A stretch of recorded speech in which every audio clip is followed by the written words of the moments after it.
Hey, in this lesson we are going to discuss the various methods to check the quality and effectiveness of your content. According to me, there are two broad strategies which you can implement. One is an outward looking strategy and two an inward looking strategy.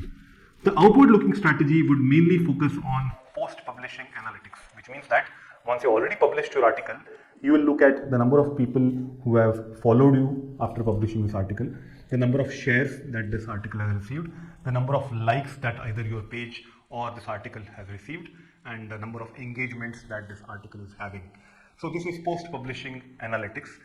The inward-looking strategy would focus on more on the content part, how it is narrated, how it is structured, and whether it has good grammar and whether the content is copied from somewhere. I would put it broadly into four areas. So one would be the flow, the structure, the grammar, and finally plagiarism. So let's take it one by one. When I talk about flow, any content should be presented and narrated well. So you can make a story out of everything. I'm not saying fictionalize it, but make sure that you deliver it in such a way that the reader is hooked onto the content. In case of articles, make sure that there is a proper flow. If you're delivering a webinar, make sure it has a mix of interesting stuff to keep the person hooked on till the end. A boring long monologue may not help.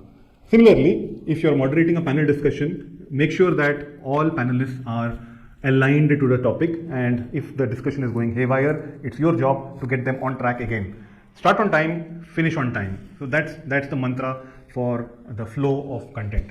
Coming to structure, if you're writing an article, a single large block of text is a turn off, is boring, and may not even interest anyone to read even the first line. Break it down into small parts, have paragraphs, have sections, have subsections, have proper headings, subheadings. This will keep the interest level high. When you're delivering webinars, have a mix of multiple things: audio, visuals, images, presentations, text, and of course your talk. That keeps it interesting.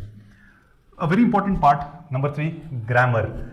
If you are writing in very poor grammar, it may be a turn off for people who are good in English language, and those who are not good in English language will misunderstand your content. So you are actually sending out wrong messages to your audience. Finally, plagiarism. It's unethical on one side and also illegal. There could be a copyright issue which could get into legal trouble if you are copying somebody else's content. It can also be a poor signal for SEO when you are using duplicate content. So the search engines might get confused trying to find out which is the original content, and because of this, both the platforms which are publishing this content may be penalized, may not get the rankings that they deserve. So it's advisable not to use copied content. So to sum up, keywords and content ideas may pull people onto your site, but if your site does not have that interesting stuff, the narration and so on, people will just leave your site quickly. So make sure that you do a thorough quality check of your content.